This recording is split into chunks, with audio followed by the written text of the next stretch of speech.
Hello friends, you're the Lonesome Gamer and I'm playing 7 Ages.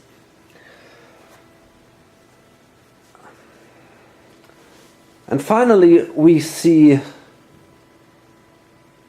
some interesting constellations.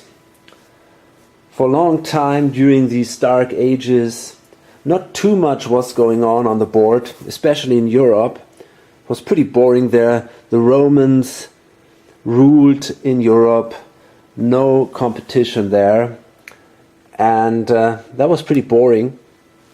But now things are definitely more interesting. The Dutch started in the last turn, so did the Danes and the Polish, although they are the Poles, although they are also controlled by the red player. We see here the Armenians. And we're going to see some more coming up now. At least one, and that will be played by the yellow player, the French, I guess at least. Okay, so we will see the French.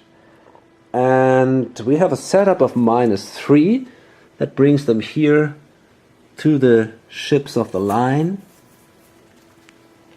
They can play Jean.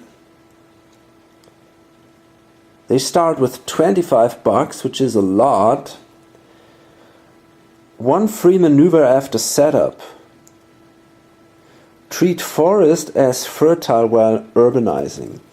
They gain a lot of points for colonies, for being big in Europe. They also want artifacts. So that might be a very, very important factor in the ongoing game. And we shouldn't forget one thing. Red is now ahead. So there has now to be someone who simply tries to stop the Romans. They generate 7 points during the harvest glory phase, and this is simply too much. We cannot allow that. So it's definitely time for someone, and that might be the French, to try to, well, maybe destroy the Roman Empire, or at least definitely weaken it. Okay, so these are the troops of the French, and they have to fight this guy right away. But that shouldn't be so hard, except if the Romans have some crazy cards or something, but that's not the case. So that means they start, well, they only have a 0 against a 6, 16, 22, 30. Okay, well, I'm going to draw the cards anyway. So that's a 31 for the attacker. Well, and a 6 for the defender.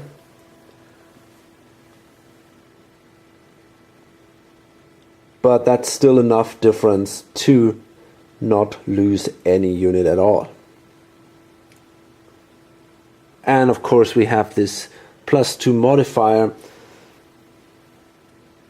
but even that is not a big deal. Okay, so here we have Jeanne d'Arc, a populist and a tactician. So let's take now our troops. We got a free movement action. So what are we going to do? Well, first, I guess I'm going to move with 2 here. And then I'm allowed to move on. Because if you got double the number of units as your enemy has, you can actually move through this area. So I will take these now and move into Cisalpine with Jean the Tactician.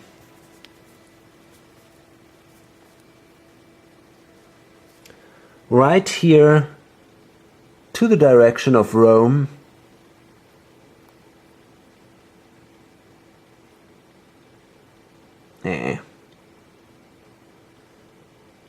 Okay, that's pretty awesome. Okay, and then we got to do our conflict resolution. And we're going to start with these guys here. Let me see if we got interesting cards somewhere. Well, actually, we should consider one thing. Basically, everybody except for the red player is on our side because we want to stop these guys. So maybe it's an idea to say, okay, if someone else has a good card, they might also play them. But I'm not sure yet.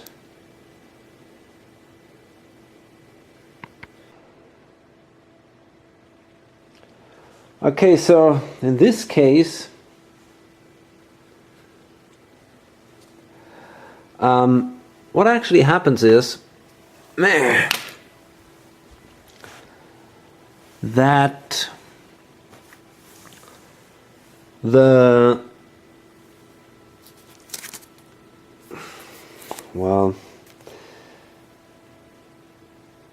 it should be a pretty clear battle actually, but you never know.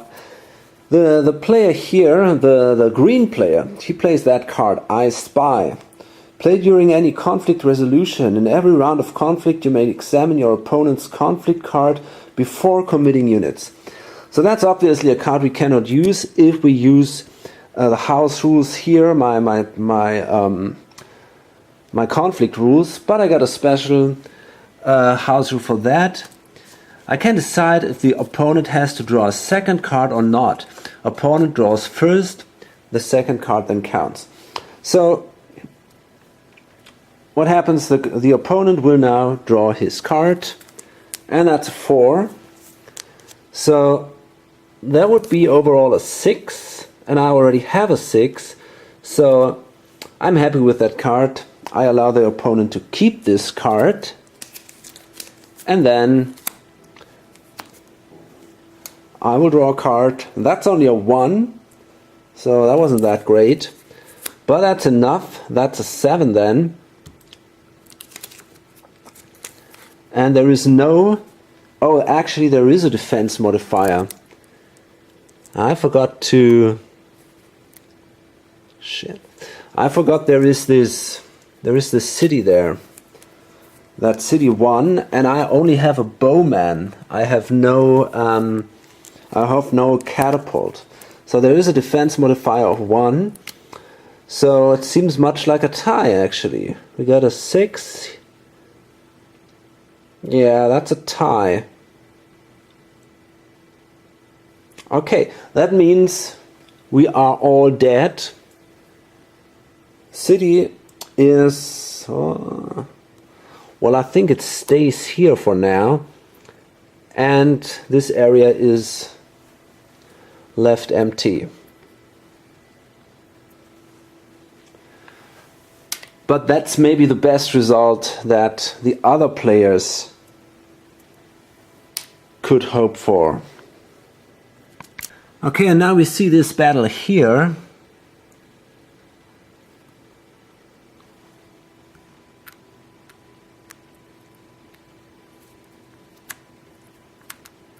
Okay. So here we are doing much better now.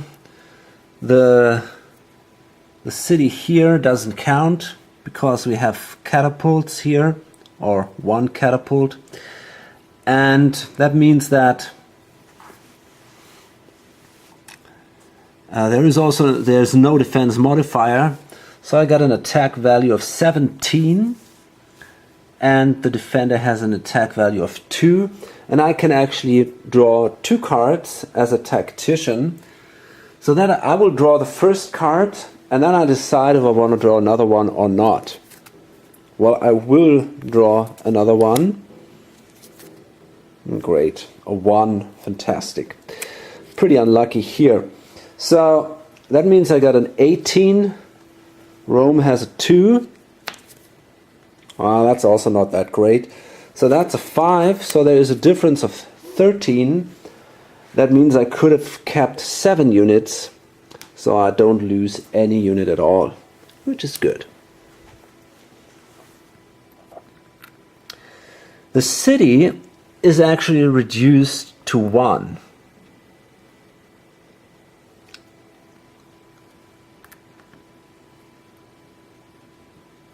Okay. And now the Romans definitely have a problem.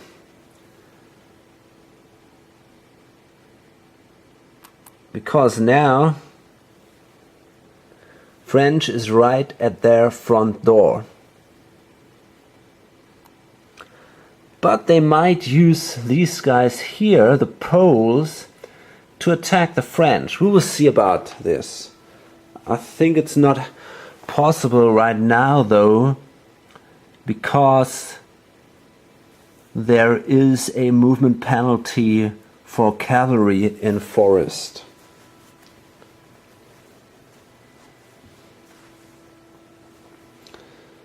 Okay.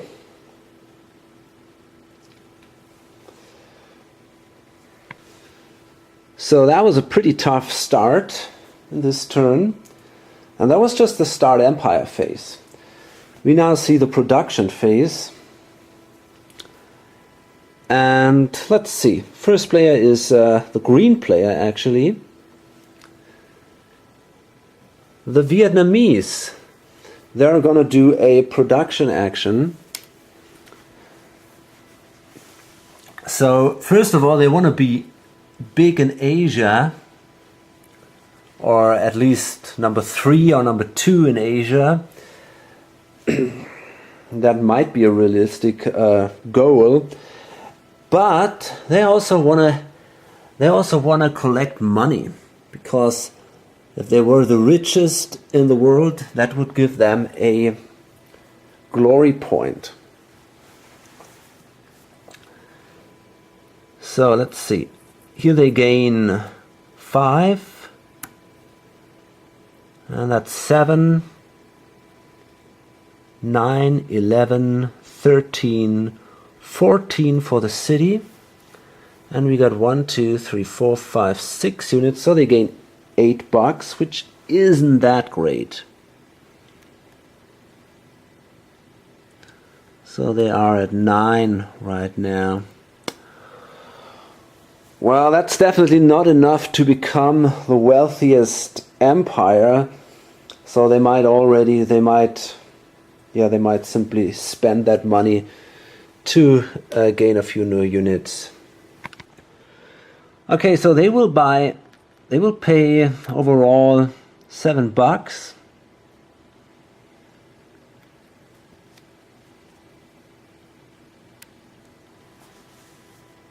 They might actually think about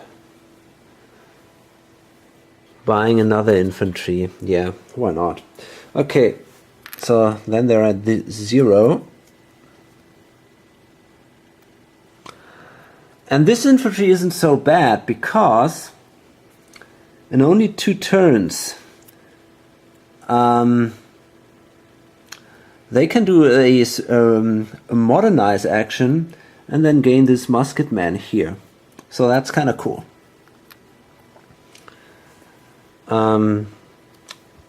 So let's see, we're going to spend 1 here, place 1 here, and another one there, I guess.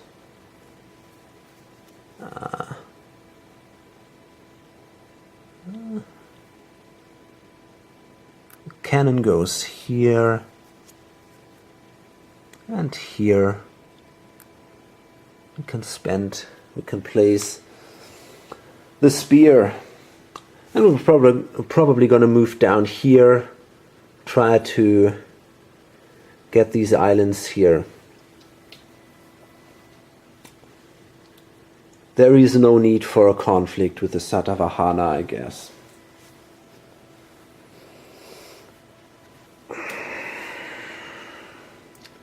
Any more production? Yes, indeed. The Aztecs, they are also doing a production action.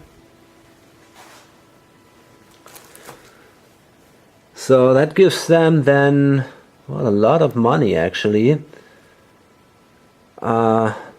6. Wait a second. So this thing gives 5 plus 3 is 8. Impressive. And this one is 6.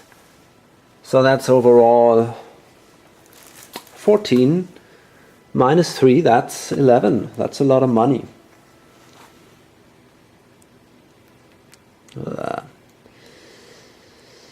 Let's see, that would bring them up to 12.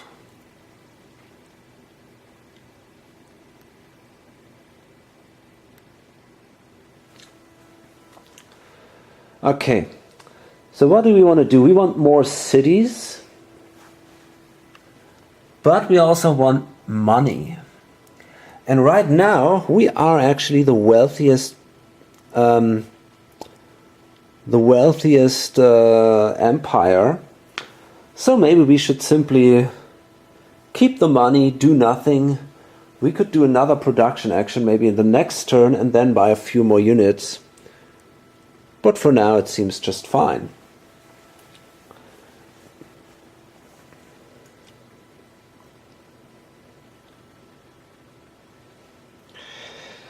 More production? Well, actually not. Trade in progress. Yes, the Satavahana. They want to trade. They want to move through these dark ages here. So they could now choose. They could either trade with the Vietnamese or with the Armenians. I wonder, yeah, they can even trade with the Polynesians. And that is probably the best they can do because the Polynesians really suck. They got a -1. Yeah, so they could trade with the Polynesians. And I think I'm going to throw this 7 in. It's a good card, but I guess it's worth it. The Polynesians, well, they don't have much hope anyway.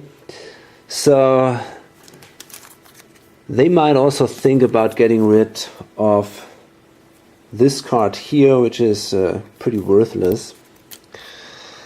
And,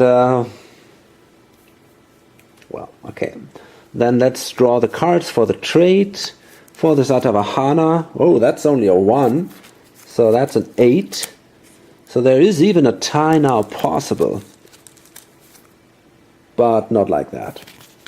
So the Satavahana have won that trade, but ended up with only these crappy cards here.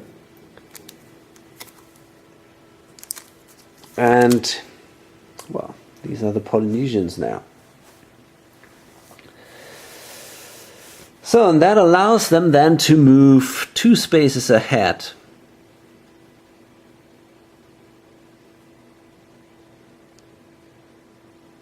Well, they slowly also seem to make it through the Dark Ages. And we see more trade by the Zimbabweans. The red player, he does a trade with Benin, obviously. The green player, and, well, he uses that card here. The Latin America card. The problem of Well, it would have been nice to win that trade also for Benin. So maybe he will use this one, the Habsburgs.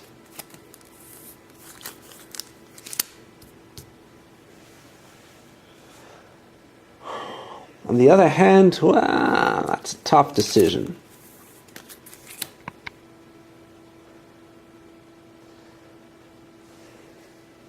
I'm not sure if I want to do that, because if the red player gets the Habsburgs,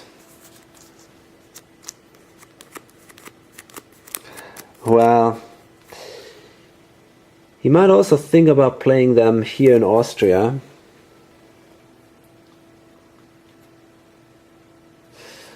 But I don't know.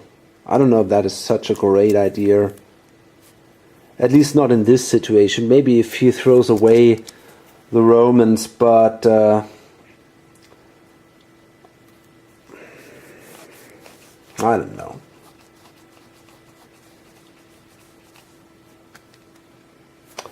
I think we can risk that.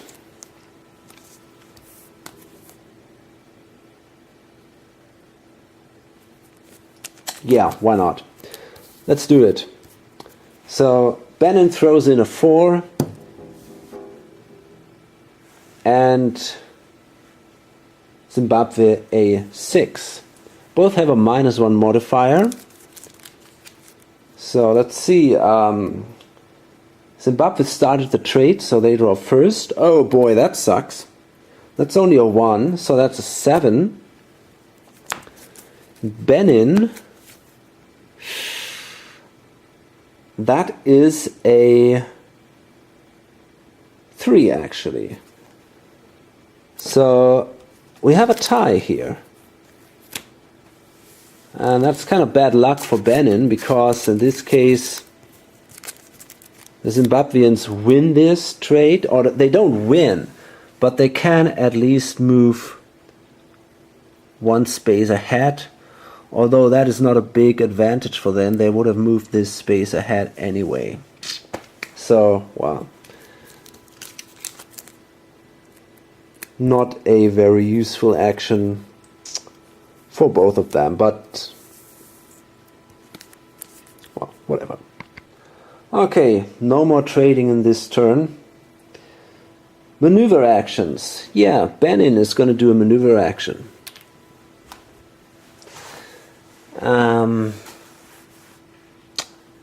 Well, let's see what they're going to do.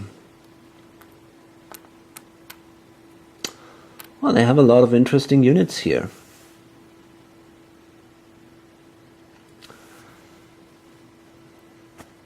Okay, so I guess,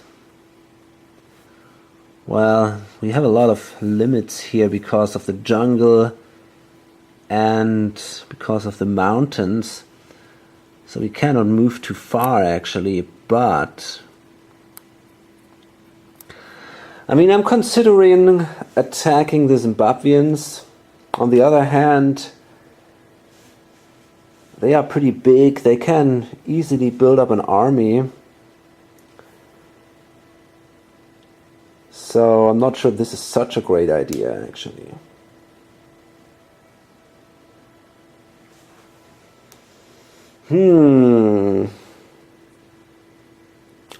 Well, maybe it's better just to spread out in more directions.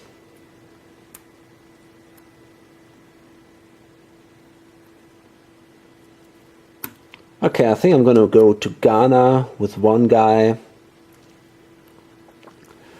And with all these, I'm simply going to move here to Cameroon.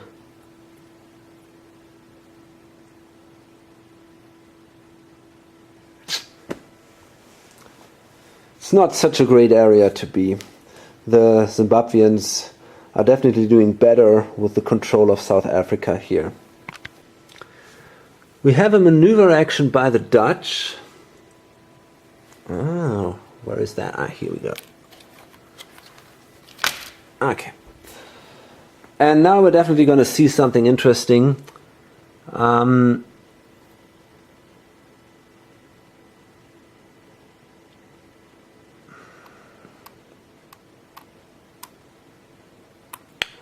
Okay, so let's see. These two guys here, they stay in the Low Countries to protect the homeland.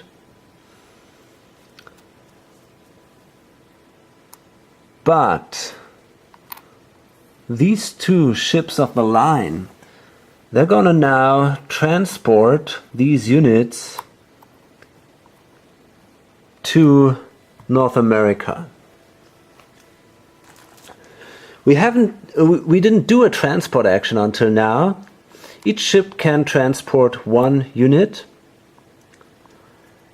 and well, the unit simply travels with the ship. That's basically it, and doesn't have its own move. They have to start at the same space, they have to end at the same space. And now these ships of the line, is that what they're called? Yeah. They can move 3 spaces, and there is no restriction for them. So they can also move to spaces not adjacent to areas controlled by the same country. Remember, if galleys would have done that, they would have been destroyed right away. And they can also enter ocean spaces. That's also a difference to galleys. We have an exception here with the Polynesians. There, galleys can enter ocean spaces. So can the Viking galleys, but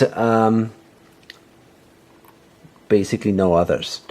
Now these guys can do it, and they can move through the North Atlantic, or over the ocean, over the Atlantic. And they can move now, well, how many spaces? Actually 4 spaces, you can see here. So let's see.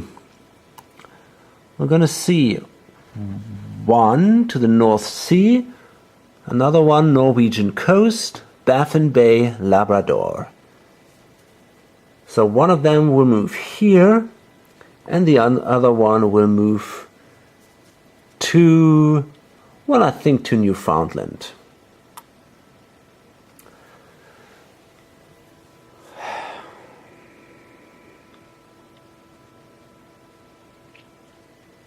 I mean, we could also move somewhere here, Senegal or something like that.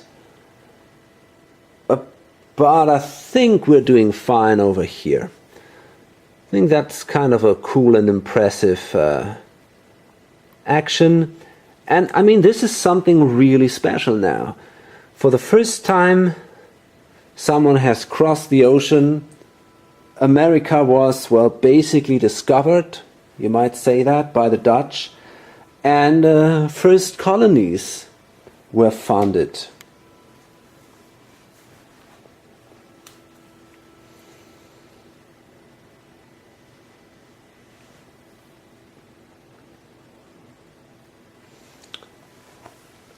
Do we see another maneuver action? Yeah, the Vikings. They also want to do a maneuver action. And they want to be big in Britain and also out of Europe. But they can see already this is going to be hard. But Britain is definitely possible. So the Vikings, let's see. What the heck is this doing here in the middle of the ocean? Here we are. Okay. So the Vikings will also do a transport action and move with these guys here to, well, I guess to Scotland. That's easy to defend. And oops, with the other ones I'm thinking about moving, not sure.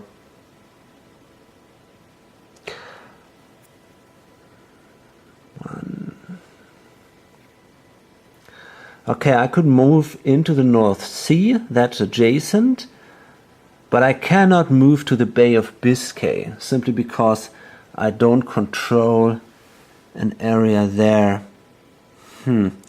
I wonder if I maybe Yeah, I think I will actually move not to Scotland but to England instead. Destroy that city, sorry for that. And now I can also move to the Bay of Biscay. And I'm going to do that, and then I can move to Ireland. Because 1, 2, these are 3 spaces then. So I guess that's a pretty cool idea. And in addition, I guess I simply move, well, we don't want too much trouble with the Danes, I guess. So I don't know if I want to control... Well, I can move into the North Sea. I don't know.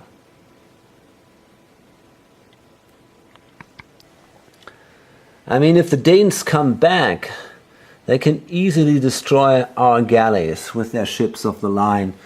So that kind of sucks, and I'm not sure what to do instead. Ah, boy.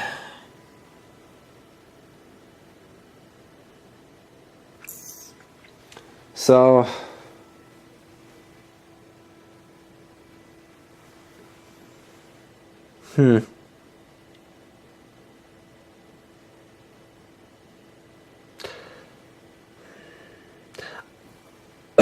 No, excuse me. I think for now I will simply move here into the Baltic Sea.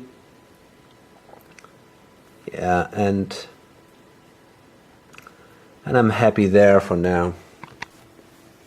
On the other hand, I'm not sure if this is such a great idea.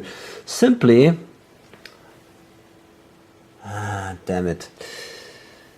There is a risk that this guy will be destroyed by the Polish. Well, that would suck anyway. So maybe it's not such a great idea to go there.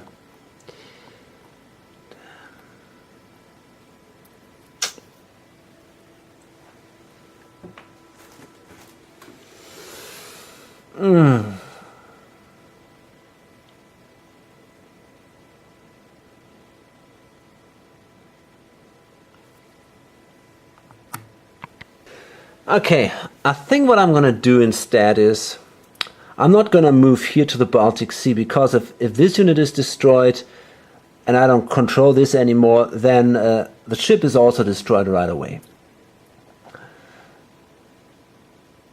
I think what I'm going to do instead is I will simply move to Scotland. There's no reason not to do that. And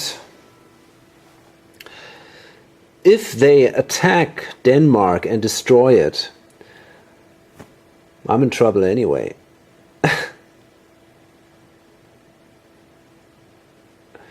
That would be a pretty bad situation for me, actually.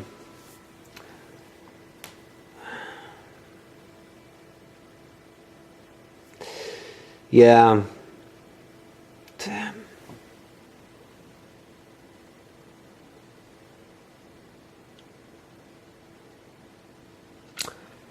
I don't know. I could also move to the Bay of Biscay. That gives me a little more money. Maybe that's what I should do.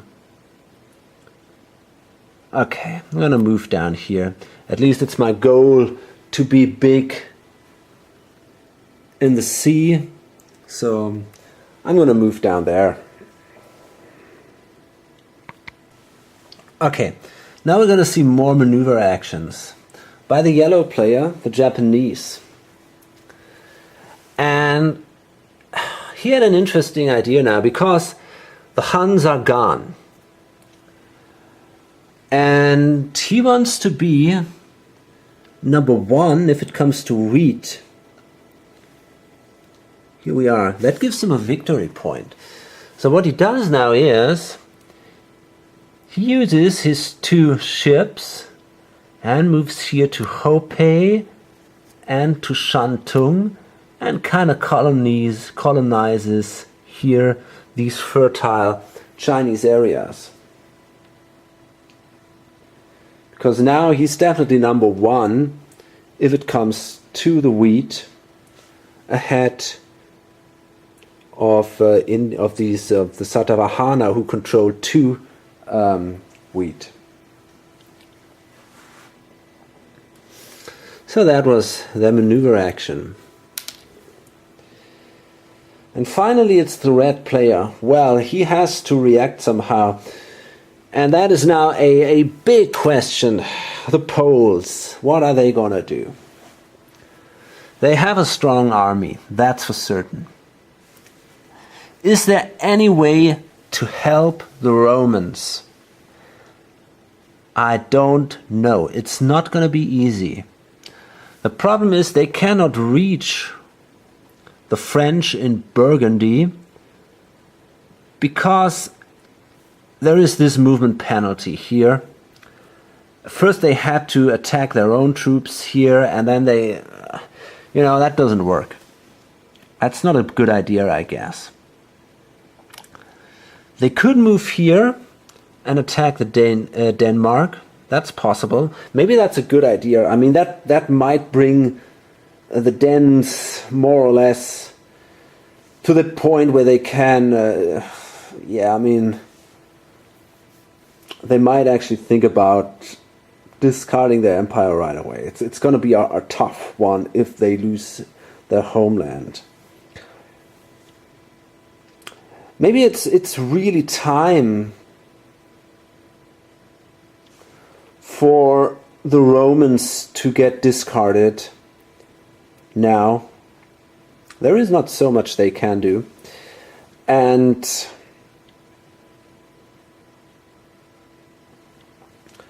yeah, maybe the red player should simply say, okay, we got a strong empire here showing up. The Poles, I mean, they're not as good as the Romans, but they can make a lot of points too.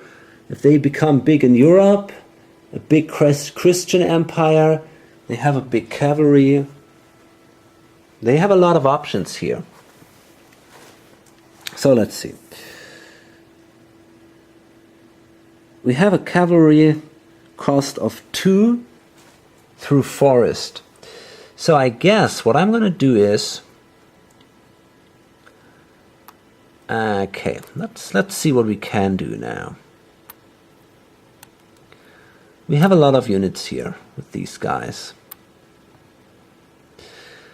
So I guess first of all I'm going to move with these guys here into Germany, and then I'm going to move with the knights here indeed into Denmark, which will probably destroy the Danish player right away.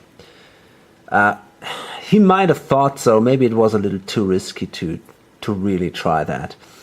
And then we can move on here into Hungary. We can also move here to the Ukraine, and we can move on to the Don Basin, and yeah, now the question is, where do we want to end up? I think we're simply going to go for control in Eastern Europe, so we move here to these Pripyat marshes. And, well, right away we have a pretty big empire with lots of fertile areas. We got to do the fighting here now. So let's see if the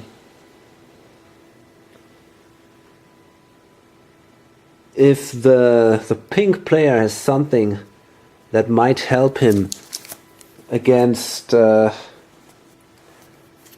these knights. What about the reinforcements? Play on a side at the start of any round of conflict resolution after the first.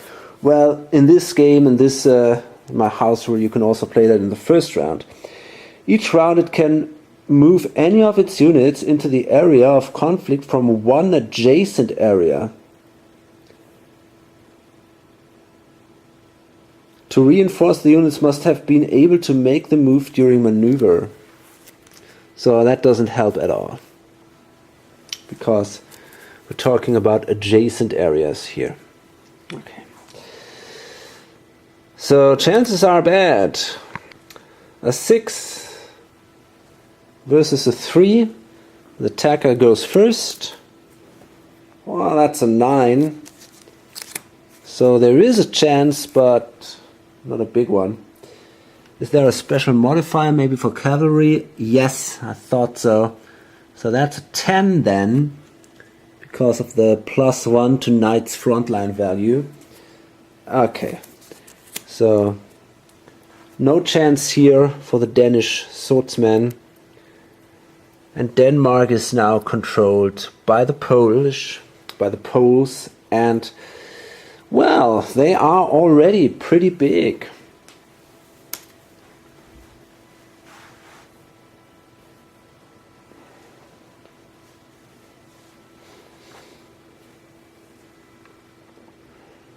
Okay, and that was then the end of the maneuver action. Destiny. Yeah. The green player. He does a destiny action. He is still looking for an interesting empire to start. He doesn't have any. So let's see what we find. Well, first we can discard a few cards. So maybe that one, and that one also. Well, we might hold on to this card. Okay, so we throw away these 2 cards, and we can then draw 4 cards. Oh boy, the Magyars. Well, we could start them. The Volga, that would be here. Maybe that would be an option. They want to be big in Europe and the world. It's not exactly a very impressive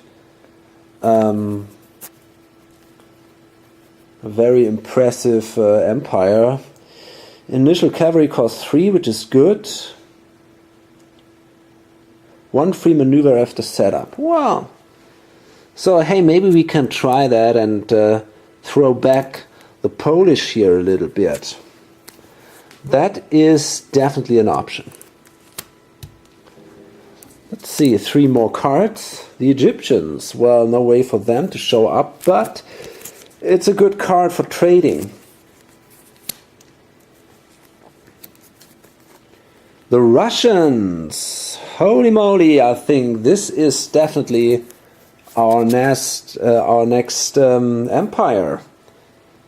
Yeah, absolutely amazing. The Russians are cool. So that's 1, 2, 3, 4, 5, and we're going to draw another one. The Han. Okay, they cannot be played right now. Okay, we see another destiny action by the Polynesians. Well, basically, the yellow player doesn't have to do a destiny action. He has, well, enough cards, and most of them are fine. But the Polynesians, there is simply nothing they can do. They cannot produce any more ships. They have no interest in producing any land units. Yeah, that's simply it. They can generate their points, and until they come simply to a point where, well, where they don't generate enough, and then we might simply start another guy. So, let's see. I'm not sure, we might throw away maybe the Hittites. Or I'm not even...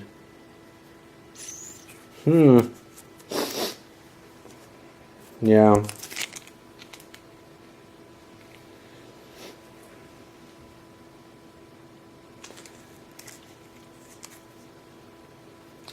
Yeah, possibly. Ah, damn. Yeah, why not? And we could need a few good fighting cards for the war of the French against the Romans. So that is a time ripple, which is not exactly what we need here. And a gold mine. Well, that's great.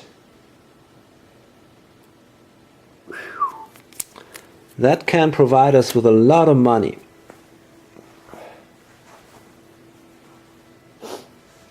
Okay, we come now to the civilized phase. We're going to see a civilized action by the Armenians, the pink player. And we start with playing artifacts and event cards, and that's not gonna happen. Well, no, it's not gonna happening. Next thing is they can promote a leader. They can hold up to 2 leaders. So we have 2 picks here. That would be a populist, which is not that interesting, I guess.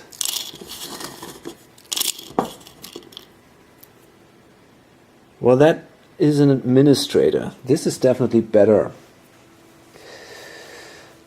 I think I'm gonna place that guy here. I'm not sure actually. Yeah, I think I'm gonna place him in the capital. Will I? Don't know. Maybe not.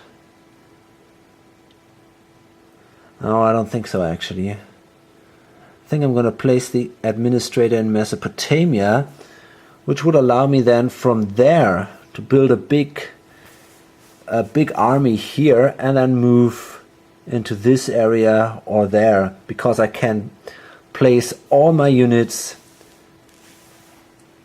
at the administrator's area. Yeah, I think that's maybe a better idea. Okay. Then I can adopt a religion or government, and that's of course something I definitely want to do. I want to become Christian. So yeah, I can adopt Christianity from the what is this guy doing here? Oh, he is I see, he's an advertiser. He was in Poland. Ah, boy. So what are we going to do with him? Oh, not an advertiser, but an administrator and a tactician. So where may we have to fight? Hard to say, actually. I have no idea where to place him. Well, maybe in the capital, then at least the infantry is also cheaper than it would be otherwise. Okay. Yeah, we want to be Christian. We can do this with the Romans. They are 2 spaces away. So we will get a disorder marker in our capital, because this is an effect of becoming Christian. And then we will gain this artifact, Christianity. And we're going to place that on our card, and that gives us also a glory point. Fine.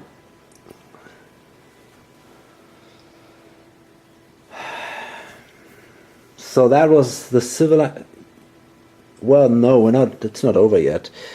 Absolutely not. We can then urbanize. So I think I'm going to build 2 cities, one in Asia Minor and one in Mesopotamia.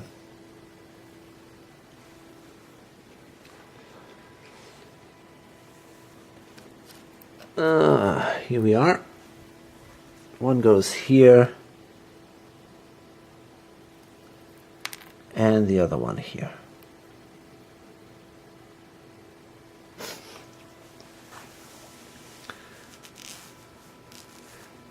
And that's it then. Do we see another civilized action? Yes, the Romans, they also want to do a civilized action. Well, they would have known that the French appeared with their free move right away. They would have done something else. But now, yeah, that kind of sucks. So what are they going to do now? Well, first of all, I guess they're going to improve Rome to a level 5 city. So that means they need actually another marker here for that. There we go. So you see, this looks definitely more impressive now. Okay, Rome is our first level 5 city of the game. And they can also build another city. The question is where. Maybe here on Sicily. But that will have to be a small level 1 city, of course. Okay. Let's place it like this.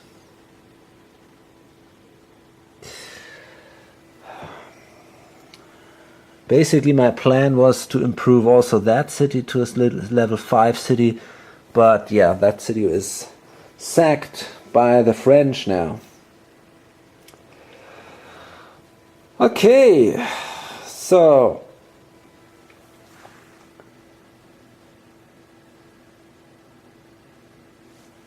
wait a second, I was much too fast here. Why did I do an urbanize action right away?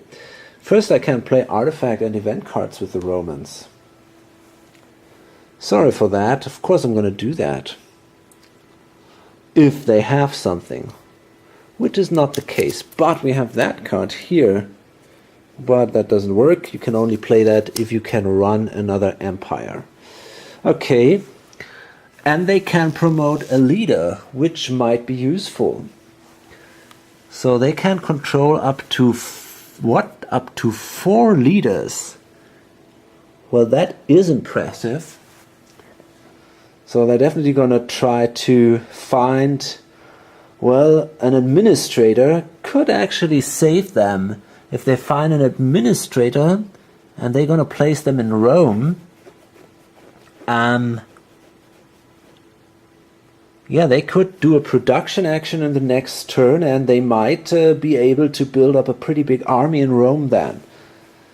So let's see what they can pick.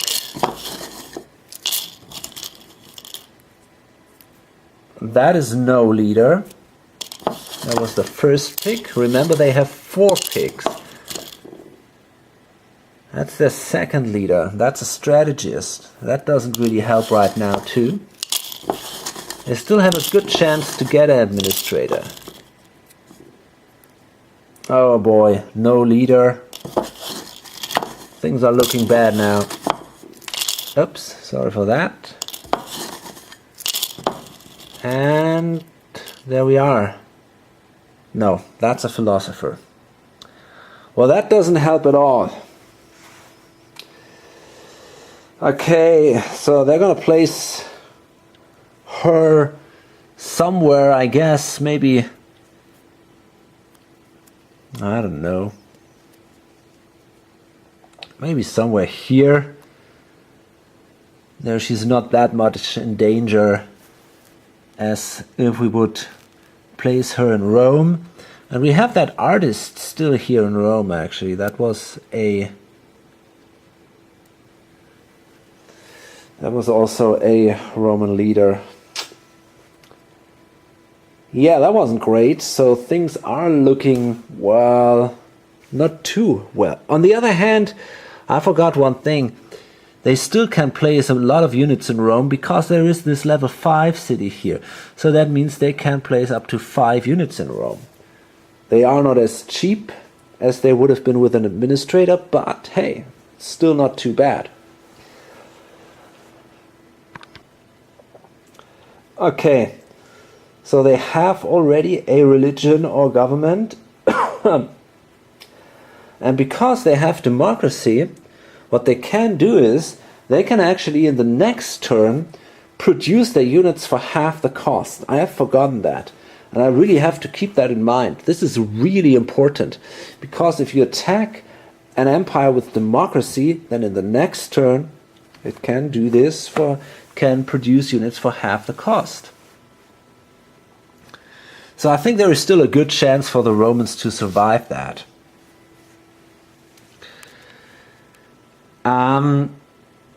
Okay.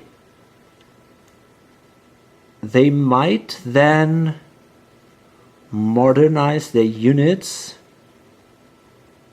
but I think this is not possible actually.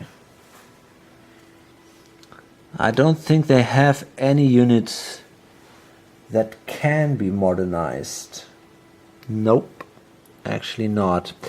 Sadly, they cannot turn these guys into cannons because they are just one space before the cannons. Here are the Romans, the cannons would be in the next space, but okay. But, by the way, I've forgotten one thing. Before I actually did that, I can use this special Christian ability and spread some disorder into a neighboring country. Or into, yeah. And that's something I want to do actually. Might not be that helpful. But anyway, I'm going to place a disorder marker here in Burgundy as a non-Christian country. I can do that now. On the other hand, wait a second. Maybe I got a better idea. I don't know actually. Yeah, I mean what I could have done also is, and I think that's more clever, I can use one of these units. Yeah, that's what I want to do. I'm going to use one of these units and I can move into goal. I can convert a neutral land area at the beginning of my turn. That is one of my special abilities. So that's what I did. The city goes away, sadly, but still, this gives me additional income if I do a production action in the next turn. So that could be definitely an advantage if it comes to a final battle for Rome. Okay. So that's now the end of the Roman Civilized action. I'm sorry this was all a little mixed up, but I'm a little excited because of this conflict here between the Romans and the French. It's really interesting now what's going on here in Europe. Finally, we see some interesting action there. Okay, and then we're going to see the discard empire phase, and indeed, the Plains Americans, they will be discarded. I don't see much hope for them. It's going to be very hard for them to defeat the Incas, the Aztecs, with their level 3 cities. If they do a production action, they can place a lot of units in the city, in this city here. So, I don't know. I think it makes no sense anymore. They are simply too far behind technologically. They have to make it through all the dark ages, and that is something we don't want to do. So they are removed from the board, and there are alternatives. For example, Persia, maybe that could be interesting. So let's see. Now, that's the end of the turn, and we're going to move our markers on the progress track. So there we go. Yep, that one stays here. The Satavahana enter another dark age. And that's it then.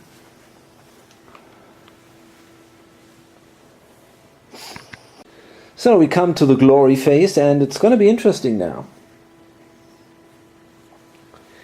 We have a few new players in the game. Benin. Well, Benin is still not that impressive.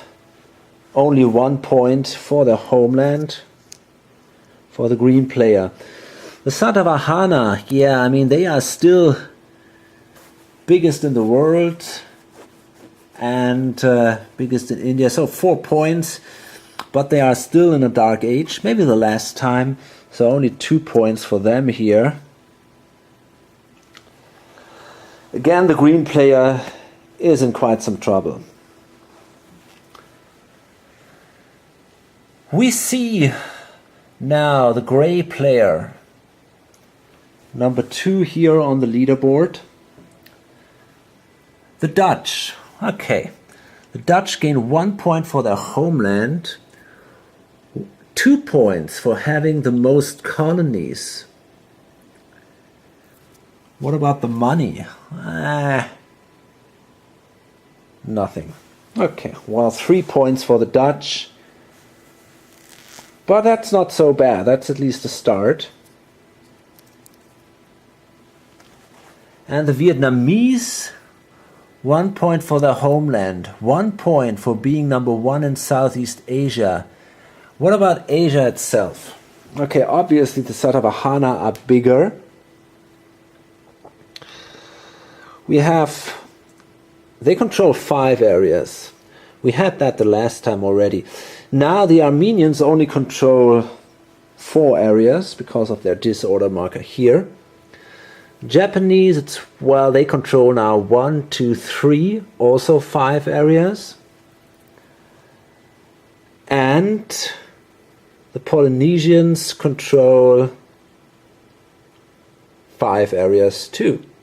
Yeah. So that means, again, we have a tie. And again, because they are first in the turn order, that means they are now actually second biggest in Asia. So that gives them 2 more points. And that means they would gain 4 points. 1, and now we flip that marker and we add 100. 2, 3, 4. Oh gosh. Well, now it's getting fiddly again. Okay. Now we see the pink player, the Armenians. Okay, 1 for their homeland. They are definitely not number 2 in Asia. What about the Christian empires? Well, that's interesting. We have the Romans, and they are of course bigger than the Armenians, but that means they are the second biggest Christian empire, so that gives them another point. So they gain 2 points. By the way, are they maybe in a dark age? They might actually be. Yeah, they are. Ah, damn it. Forgotten about that. So that's only 1 point for them then. They have to trade. Okay. The Aztecs. Well, they are also in a dark age, right there. That means we see their homeland, 1 point. They are number 1 in the Americas. That's another point. Cities. What about cities? 6. The Romans have lost some good cities, but they also built a few ones. So they have 7. They have 6. The Satavahana. So I guess actually the Aztecs they might be, no, they're not second because the Satavahana are before them in the turn order. So that means they will gain only, well, that's not true. They are the wealthiest ones, so that gives them 4 points. But because they are in a dark age,